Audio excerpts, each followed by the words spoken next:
Hello friends, स्वागत है आपका एक बार फिर हमारे यूट्यूब चैनल पर, जिसमें आज हम लोग पढ़ेंगे क्लास 10th का चैप्टर 4 क्वाड्रेटिक इक्वेशन की एक्सरसाइज 4.3। तो चलिए शुरू करते हैं एक्सरसाइज 4.3 को। तो एक्सरसाइज 4.3 में हमें पढ़ना है नेचर ऑफ रूट्स के बारे में। नेचर ऑफ रूट्स के बारे में निकालने से पहले सबसे पहले हमें पता होना चाहिए कि general form of quadratic equation क्या होती है। तो जैसा कि हमने पहली एक्सरसाइज और दूसरी एक्सरसाइज में पढ़ा था, general form of quadratic equation होती है ax square plus bx plus c is equal to 0। तो इन्हीं का यूज़ करते हुए हम लोग नेचर ऑफ रूट्स निकालेंगे। नेचर ऑफ रूट निकालने के लिए सबसे पहले हमें पता होना चाहिए कि डिस्क्रिमिनेंट कैसे निकालते हैं। डिस्क्रिमिनेंट को हम डी से डिनोट करते हैं। डी बराबर होता है डी से, या फिर इसी को हम डेल्टा से भी दिखाते हैं। तो डी बराबर होता है बी स्क्वायर माइनस 4ac, जहाँ पर बी जो होता है वो क्या होता है, एक्स का कोफिशिएंट, 4a होता है एक्स स्क्वायर का कोफिशिएंट, और सी क्या होता है, कांस्टेंट। ठीक है। डी की तीन वैल्यूज पॉसिबल होती हैं। पहला, अगर डी की वैल्यू हमारी क्या आ रही हो, 0 के बराबर आ रही हो, या फिर 0 से बड़ी आएगी, या फिर 0 से कम आएगी। तीन ही कंडीशंस पॉसिबल होती हैं। तो रियल एंड इक्वल रूट्स कब होते हैं, जब डी की वैल्यू हमारी 0 के बराबर आ जाए।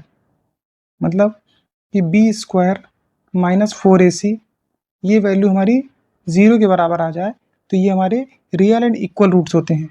रियल एंड इक्वल रूट्स क्या, मतलब जब हम लोग x के जो रूट्स निकालते हैं, पिछले एक्सरसाइज में हमने सीखा कि x के रूट्स निकालते हैं, दो रूट आते हैं, दोनों रूट हमारे क्या हों, बराबर हों, और दोनों एक रियल नंबर हों। ये कंडीशन कब होगी, जब d की वैल्यू हमारी किसके बराबर आ जाएगी, 0 के बराबर। और रियल एंड डिस्टिंक्ट रूट कब होगा, जब d की वैल्यू हमारी ग्रेटर देन 0 आ रही हो। मतलब बी स्क्वायर माइनस 4ac को सॉल्व करने पर ये ग्रेटर देन 0 आ रहा हो, तब जो हमारे x के दोनों रूट्स निकलते हैं, दो रूट्स जो x के फॉर्म में निकलते हैं, वो दोनों अलग अलग हों और दोनों क्या हों, एक रियल नंबर हों। तब हमारी क्या होगी, वो रियल एंड डिस्टिंक्ट रूट कब होगा, जब d ग्रेटर देन 0 हो। तीसरा, जब d की वैल्यू हमारी 0 से कम आ रही हो, d इज स्मॉलर देन 0। मतलब जो हमारा बी स्क्वायर माइनस 4ac को सॉल्व करने पे जो वैल्यू आए वो 0 से छोटी हो, मतलब निगेटिव वैल्यू हो, तब वो क्या होते हैं, तब उस कंडीशन में कोई भी रियल रूट पॉसिबल नहीं होगा। तो चलिए इन्हीं कॉन्सेप्ट्स का यूज़ करते हुए हम लोग एक्सरसाइज 4.3 को सॉल्व करते हैं। तो एक्सरसाइज 4.3 का पहला क्वेश्चन कह रहा है, find the nature of a roots of the following quadratic equation, if the real root exist find them. मतलब कि हमें नेचर ऑफ रूट्स पहले चेक करना है। अगर अगर वो रियल हैं, अगर वो रियल हैं तो हमें उनकी वैल्यू फाउंड आउट करनी है। तो चलिए देखते हैं, सबसे पहले चेक कर लेते हैं कैसे। तो पहले क्वेश्चन में सबसे पहले में क्या निकाल लेते हैं, पहले चेक करते हैं कि रूट का नेचर कैसा है। तो अभी हमने पीछे सीखा कि नेचर कैसे चेक किया जाता है, डिस्क्रिमिनेंट से। तो डी बराबर कैसे निकालते हैं, डी बराबर निकालते हैं बी स्क्वायर माइनस 4ac से। अगर यहाँ पर बात करूँ ए की वैल्यू कितनी है, तो ए की वैल्यू यहाँ पर एक्स स्क्वायर का जो कोफिशिएंट है मतलब 2। बी की बात करूँ, बी मतलब जो एक्स का कोफिशिएंट है मतलब -3। एंड अगर सी की बात करें तो सी कांस्टेंट टर्म 5 है। तो इस वैल्यूज़ को हम इस इक्वेशन में पुट कर देते हैं। तो बी स्क्वायर, बी मतलब -3 का स्क्वायर -4, ए की वैल्यू आई है हमारी 2 और सी की वैल्यू आई है 5। इनको सॉल्व कर लेते हैं। 3 का स्क्वायर करेंगे 3 3 जा 9, इसको सॉल्व कर देंगे तो 5 2 जा 10, 10 4 जा 40, -40। तो यहाँ से d की वैल्यू कितनी आ गई, -31। तो d की वैल्यू हमारी आई -31। इसका मतलब हम लोग क्या कह सकते हैं,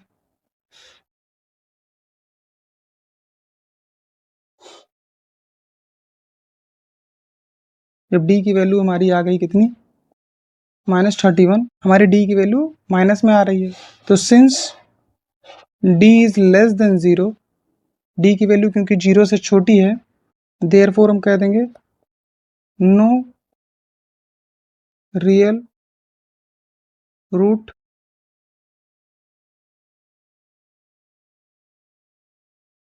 exist for given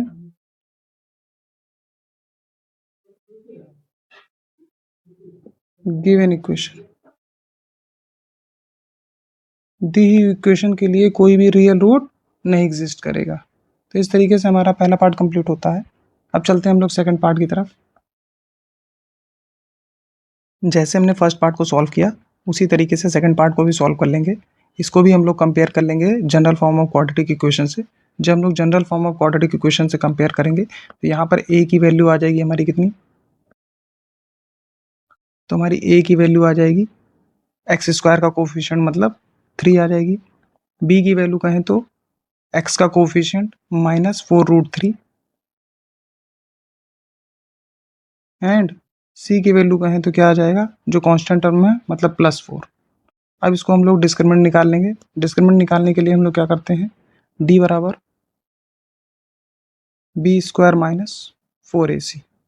यहाँ पर हम लोग वैल्यूज पुट कर देंगे तो बी की जगह पर है -4√3 का होल स्क्वायर -4, ए की वैल्यू हमने निकाली 3 और सी की वैल्यू हमारी है 4। इसको सॉल्व कर देंगे तो 4 4 जा 16 और 16 3 जा 48 माइनस, इसको सॉल्व कर देंगे तो 4 4 जा 16 और 16 3 जा 48, जो कि आ गया 0। जब डी की वैल्यू हमारी 0 के बराबर आ गई तो हमें पता है, देयरफॉर हम कह सकते हैं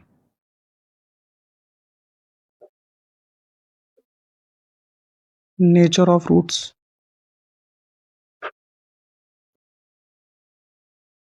is equal to real and equal. और हमसे क्वेश्चन में कहा था कि अगर रियल रूट एग्जिस्ट करता है तो उनकी वैल्यू भी फाइंड आउट करनी है। तो वैल्यू फाइंड आउट करने के लिए हम लोग कौन सा फॉर्मूला लगा देंगे, हम लगाएंगे श्रीधराचार्य। श्रीधराचार्य फॉर्मूला क्या कहता है,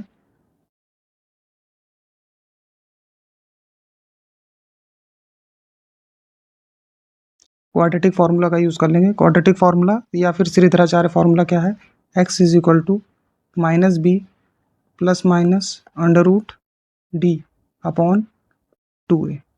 इस फॉर्मूले का यूज करते हुए डायरेक्ट हम लोग क्या फाइंड आउट कर लेंगे, रूट्स फाइंड आउट कर लेंगे। तो चलिए सॉल्व कर लेते हैं। तो x बराबर यहाँ से आ जाएगा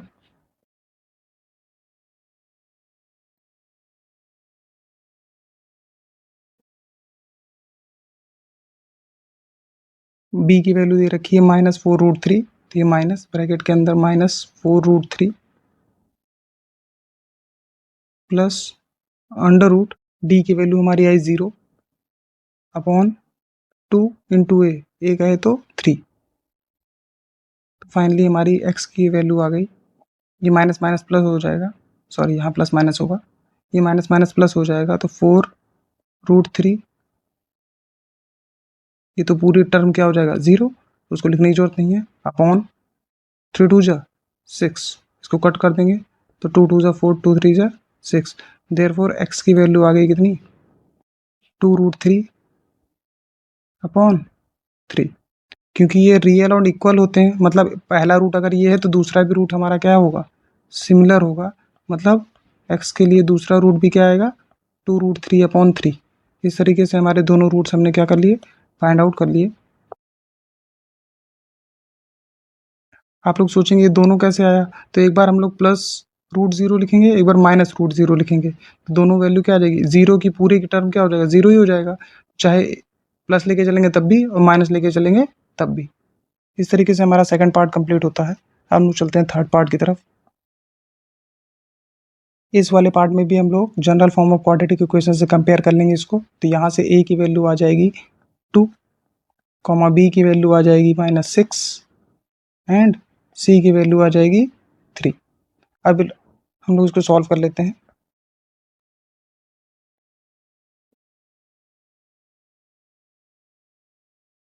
d बराबर डिस्क्रिमिनेंट निकाल लेते हैं। d बराबर हमने पढ़ा b square -4ac, value put कर देते हैं। b की वैल्यू थी -6 बी की वैल्यू थी -6, तो -6 का स्क्वायर -4 ब्रैकेट के अंदर ए की वैल्यू 2 और सी की वैल्यू 3। इसको फर्दर सिंप्लीफाई कर देंगे तो 6 का स्क्वायर 36 और माइनस माइनस प्लस हो जाएगा। इसको सॉल्व कर लेंगे तो 3 2 जा 6 और 6 4 जा 24, तो ये -24, इसको प्लस माइनस माइनस किया तो ये हो जाएगा 12। तो डी की वैल्यू हमारी फाइनली कितनी आ गई? 12 आ गई, जो कि हम देख सकते हैं डी की वैल्यू हमारी ग्रेटर देन 0 है। सिंस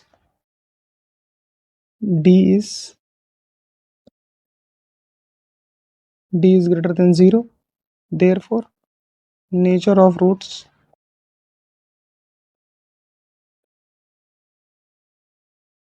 is real and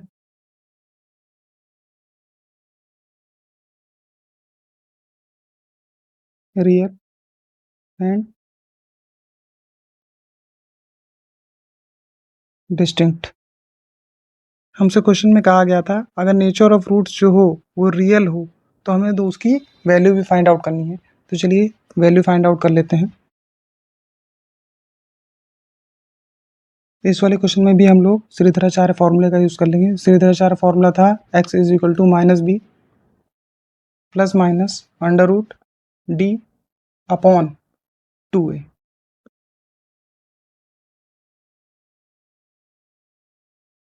तो श्रीधराचार्य फॉर्मूले का यूज़ करते हुए हम लोग रूट्स निकाल लेते हैं।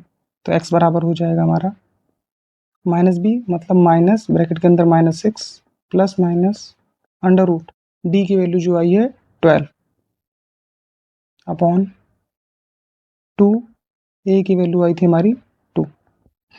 तो एक बार हम लोग प्लस ले लेते हैं, एक बार माइनस ले लेते हैं। तो x बराबर जब हम लोग प्लस लेके चलेंगे तो आ जाएगा 6 प्लस 12 को हम लिख सकते हैं 4 3 या 12, और 4 को जब बाहर लेके आएंगे तो 2 आ जाएगा बाहर। तो ये हो जाएगा 2√3 अपॉन 4, और दूसरा हमारा रूट आ जाएगा x बराबर सिमिलरली बस प्लस की जगह क्या आ जाएगा माइनस, मतलब 6 माइनस 2√3 अपॉन 4। इन दोनों में से हम लोग 2 कॉमन लेके ऊपर नीचे कैंसिल आउट कर देते हैं। तो फाइनली हमारा x की वैल्यू आ जाएगी 3 प्लस √3 अपॉन 2, ये पहला रूट आ गया, और दूसरा रूट आ जाएगा x बराबर 3 माइनस √3 अपॉन 2। इस तरीके से हमारे x की दोनों वैल्यूज आ गई। इस तरीके से हमारे दोनों रूट्स निकल आए। तो इसी पार्ट के साथ हमारा क्वेश्चन नंबर 1 कंप्लीट होता है। अब हम लोग चलते हैं क्वेश्चन नंबर 2 की तरफ। तो क्वेश्चन नंबर 2 में हमसे कह रहा है find the value of k और वी for each of the following quadratic equation. हमसे कह रहा है k की वैल्यू फाइंड आउट करो दी हुई क्वाड्रेटिक इक्वेशन का। हमसे कह रहा है कि k की वैल्यू फाइंड आउट करो दी हुई क्वाड्रेटिक इक्वेशन में so that they have two equal roots, कि उनके रूट्स कैसे हों, इक्वल्स हों। तो हमने पढ़ा है कि इक्वल रूट्स के लिए क्या कंडीशन होती है। इक्वल रूट्स के लिए जो डी की वैल्यू होती है वो किसके बराबर होनी चाहिए, 0 के बराबर। मतलब जो हमारा डिस्क्रिमिनेंट हो उसकी वैल्यू कितने के बराबर होनी चाहिए, 0 के बराबर। चलिए अब इसी कॉन्सेप्ट का यूज़ करते हुए हम लोग क्वेश्चन को सॉल्व कर लेते हैं। फर्स्ट पार्ट को सॉल्व कर लेते हैं। फर्स्ट पार्ट को सॉल्व करने के लिए जैसे हमने क्वेश्चन नंबर 1 में किया, सभी वैल्यूज़ को निकाल लेते हैं। ए बराबर यहाँ से हमारा आ जाएगा 2, बी बराबर अगर हम निकालें तो बी बराबर यहाँ पर के, एंड सी बराबर निकालते हैं तो सी बराबर आ गया 3। तो चलिए इन्हीं का यूज़ करते हुए, और क्योंकि हमें दिया हुआ है नेचर ऑफ रूट जो दे रखा है हमें,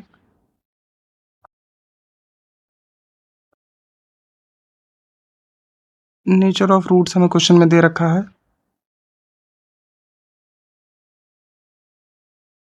इक्वल रूट्स।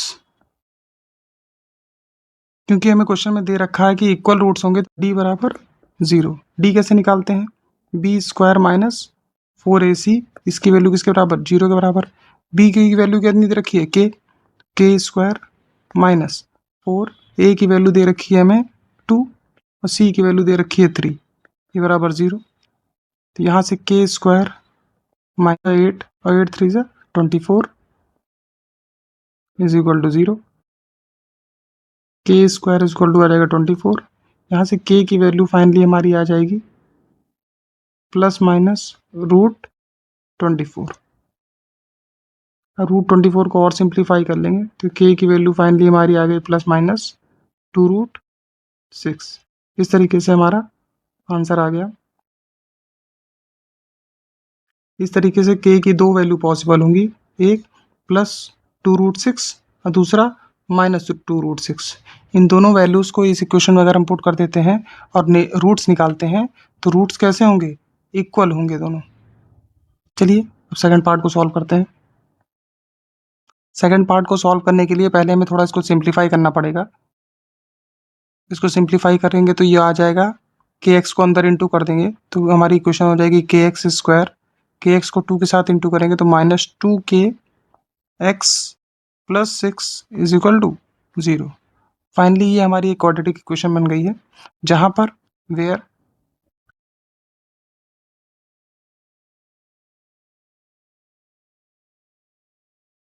a की वैल्यू हमारी किसके बराबर है? k के बराबर। एक्स स्क्वायर का कोफिशिएंट k, कॉमा b की वैल्यू जो है x का कोफिशिएंट जो है -2k, एंड c बराबर हमारा कितना है? कांस्टेंट टर्म मतलब 6। अब इसको हम लोग फिर से उसी तरीके से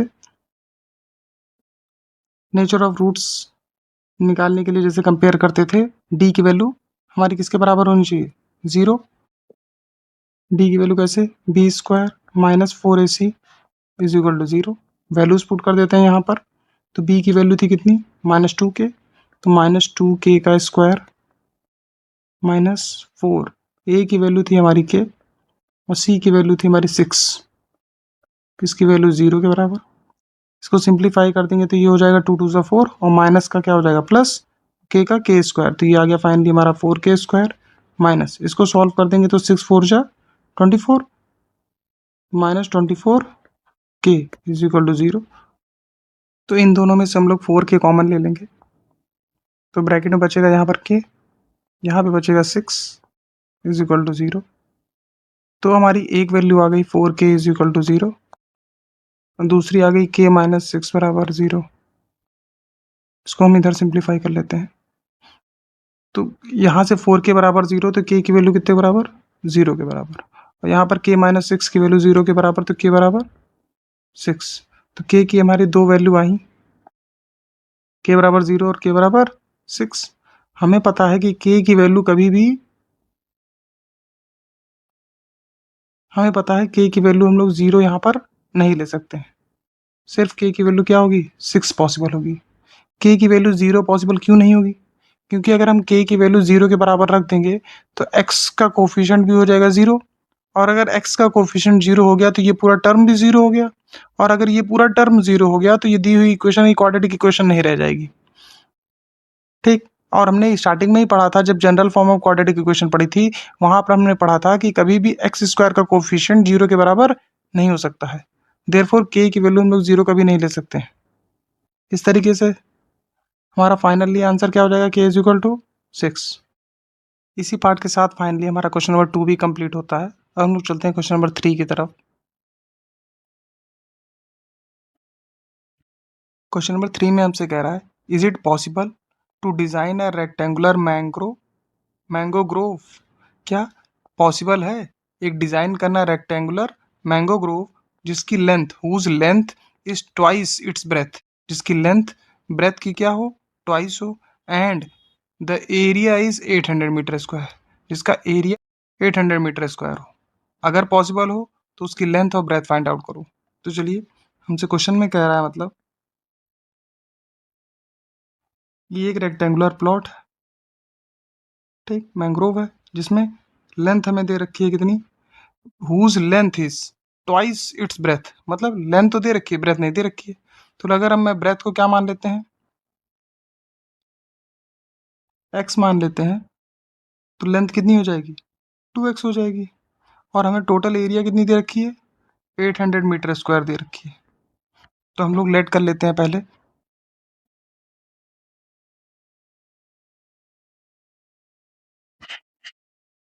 late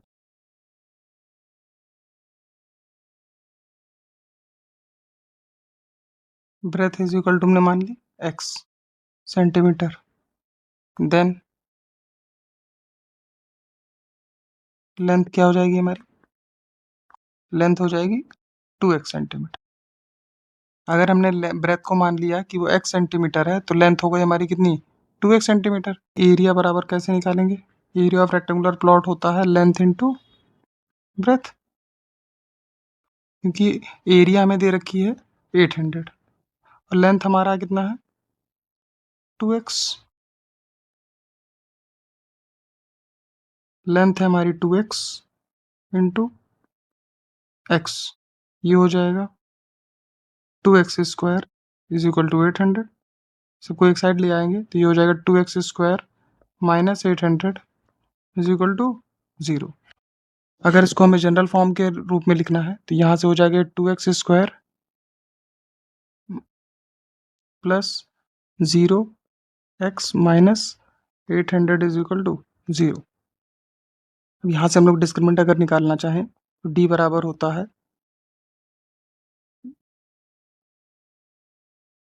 b square minus 4ac। Value put कर देते हैं, b की वैल्यू थी 0 माइनस 4, a की वैल्यू है 2 और c की वैल्यू है 800, सॉरी माइनस 800। इसको सिंप्लीफाई किया तो फाइनली हमारी d की वैल्यू आ जाएगी, ये माइनस माइनस प्लस 4 टू 8, 8 8 6400, तो d की वैल्यू हमारी आ गई 6400। और हमने पढ़ा है कि अगर d की वैल्यू ग्रेटर देन 0 है तो उसके 2 रूट्स निकलते हैं और नेचर ऑफ रूट्स होता है रियल एंड डिस्टिंक्ट। तो हम लोग लिख देंगे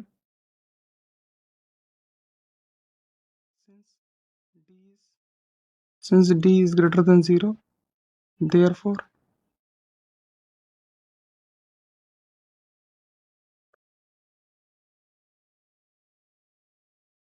nature of root is real and distinct।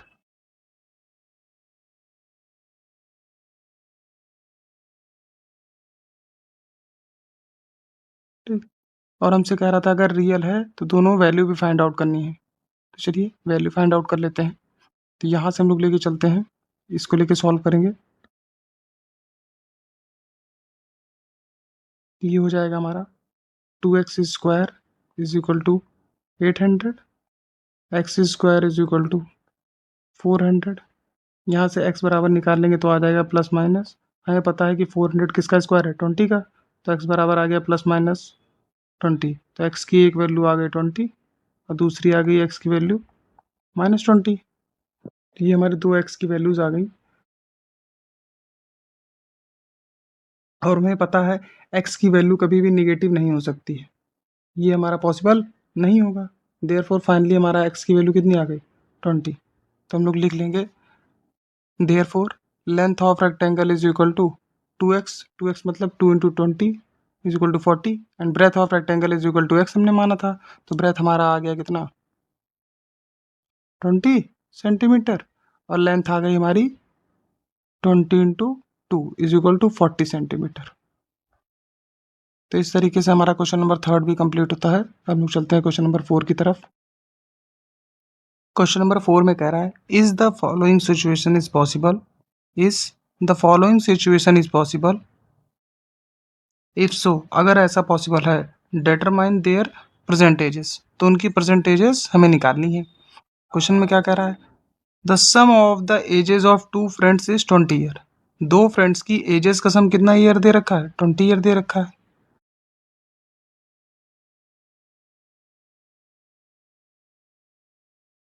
तो हमने माना पहले फ्रेंड की अगर अगर आज मैं एज मानता हूँ x है, तो हमने माना let the age of first friend is equal to x year,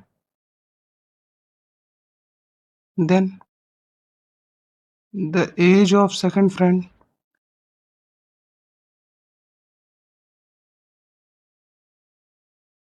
कितनी हो जाएगी, अगर दो लोगों का सम अगर 20 है और अगर एक को हम x मान लेते हैं तो दूसरा क्या हो जाएगा 20 माइनस एक्स, दूसरे की एज कितनी हो जाएगी 20 माइनस एक्स, तो इतनी ईयर्स हो गई इसकी एज। चलिए आगे क्या कह रहा है हमसे क्वेश्चन में। अकॉर्डिंग टू क्वेश्चन हमसे कह रहा है कि 4 साल पहले, अकॉर्डिंग टू क्वेश्चन कंडीशन क्या दे रखी है, 4 इयर्स एगो, 4 साल पहले की बात करें तो फर्स्ट फ्रेंड की अगर हम एज पूछूं कितना होगा तो आप लोग क्या कहेंगे? फर्स्ट फ्रेंड की एज कितनी हो जाएगी? इतने में से 4 माइनस कर दें, मतलब x माइनस 4 हो जाएगी पहले की।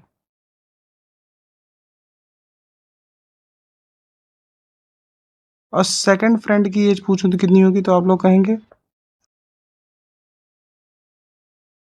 20 माइनस एक्स माइनस 4। इसको सिंप्लीफाई करेंगे तो ये हो जाएगा 16 minus x year.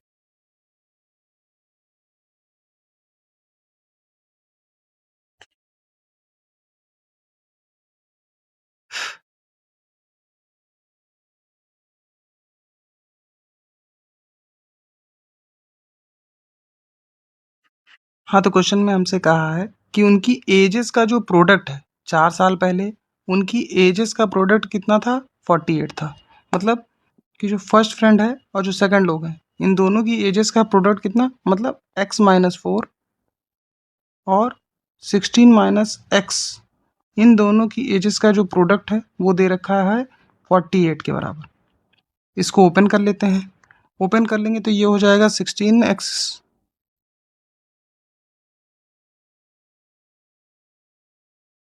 Minus x square minus 64 plus 4x is equal to 48।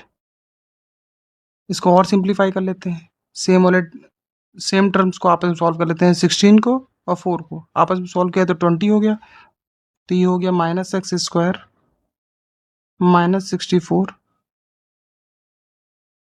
Plus 20x is equal to 48। सबको एक साइड लेके चले जाते हैं, इस पूरे टर्म को उधर लेके चले जाते हैं तो ये हो जाएगा, इधर माइनस में था उधर जाएगा तो प्लस में, मतलब एक्स स्क्वायर, ये प्लस में था उधर गया तो माइनस में, माइनस 20x, ये माइनस में था उधर गया तो प्लस में 64 प्लस 48 इज इक्वल टू 0। इसको और सिंप्लीफाई हमने किया तो ये हो जाएगा हमारा कितना, एक्स स्क्वायर माइनस 20x, ये प्लस प्लस प्लस दोनों को जोड़ देंगे तो आ जाएगा 112 is equal to 0। Nature of root निकाल लेते हैं, तो डी की वैल्यू निकाल लेते हैं। तो डिस्क्रिमिनेंट डी बराबर होता है बी स्क्वायर माइनस 4ac। यहाँ पर ए की वैल्यू कितनी है,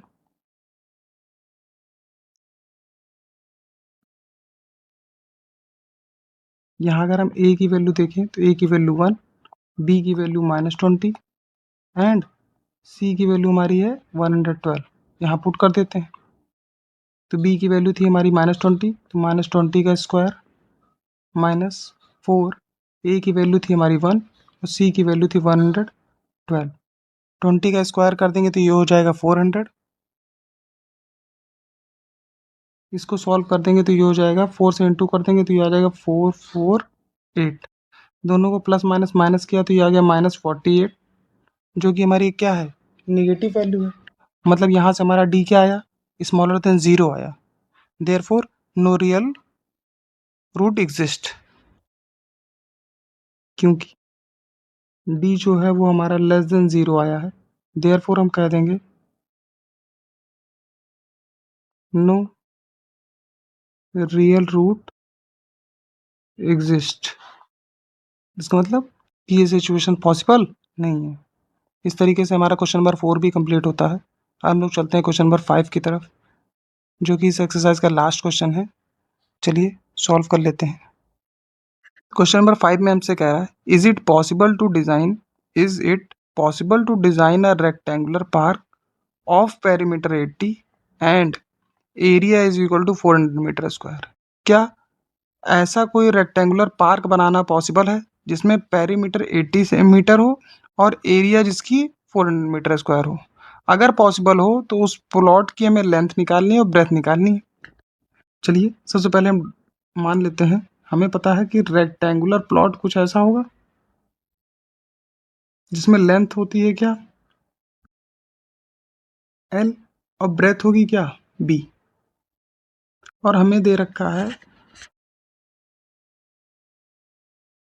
लेंथ को हम एल ही रहने देते हैं और ब्रेथ को अगर बी ही ले रहने देते हैं, तो पेरीमीटर ऑफ रेक्टेंगल हमें दे रखा है, पेरीमीटर ऑफ रेक्टेंगल दे रखा है, perimeter of park is equal to, हमें पता है क्या होता है, 2l प्लस बी। और एरिया ऑफ पार्क क्या हो जाएगा, या area of rectangular park,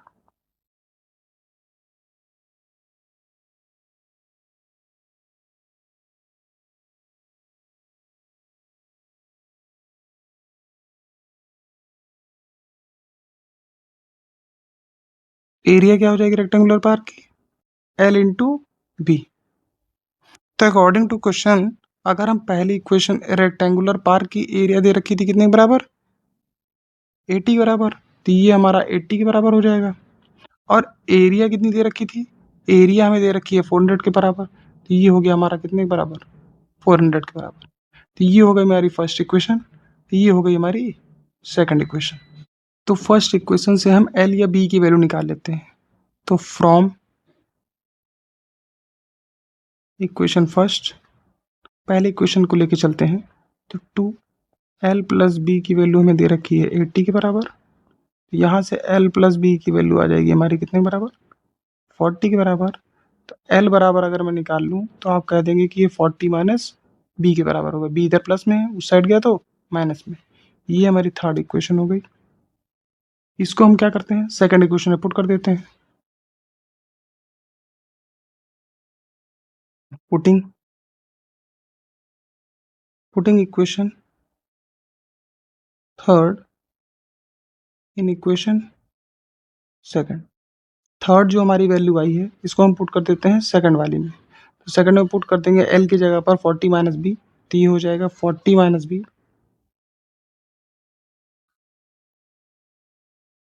40 minus b into b. तो इसकी वैल्यू हो जाएगी, एल की जगह पर हम पुट कर देंगे 40 माइनस बी, तो ये हो जाएगा 40 माइनस बी, बी की जगह पर बी ही रहेगा, इज इक्वल टू 400। इसको हमने ब्रैकेट ओपन कर दिया, तो ये हो गया 40 b minus b square is equal to 400। सबको एक साइड लेके चले आते हैं, तो यहाँ पे बी स्क्वायर माइनस में है, दूसरी साइड जाएगा तो बी स्क्वायर प्लस में हो जाएगा, तो ये हो जाएगा बी स्क्वायर। 40 बी को उधर ले गया तो माइनस में हो जाएगा, इधर प्लस उधर गया तो माइनस में, ये हो गया माइनस 40 बी, 400 प्लस में है, प्लस 400 इज इक्वल टू 0। तो फाइनली हमारी ये इक्वेशन निकल आई। अब हम लोग क्या निकाल लेते हैं, डिस्क्रिमिनेंट निकाल लेते हैं। तो डी इज इक्वल टू होता है, हमें पता है, B square minus 4ac।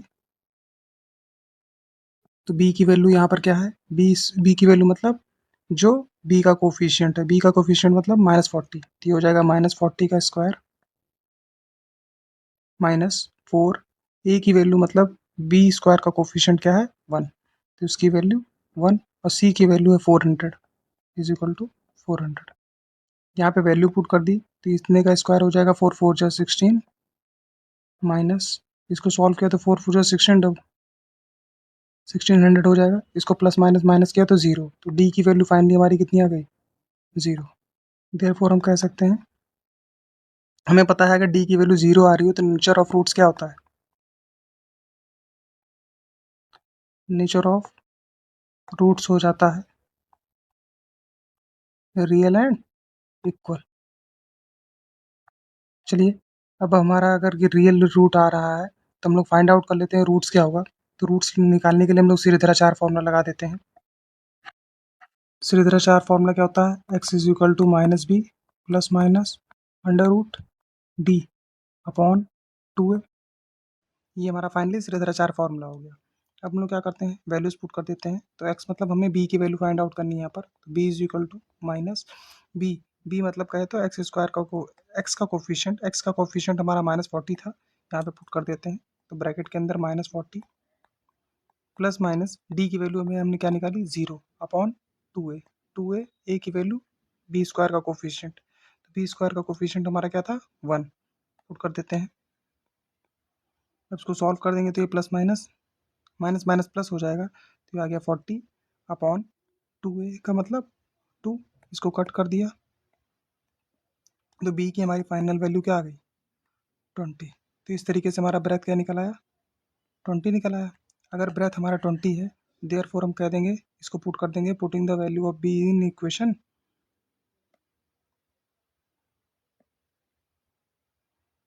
Value put कर देते हैं।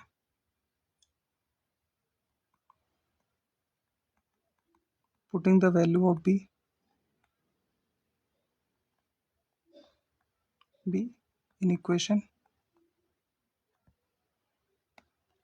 कौन सी इक्वेशन में थर्ड इक्वेशन में पुट कर देते हैं।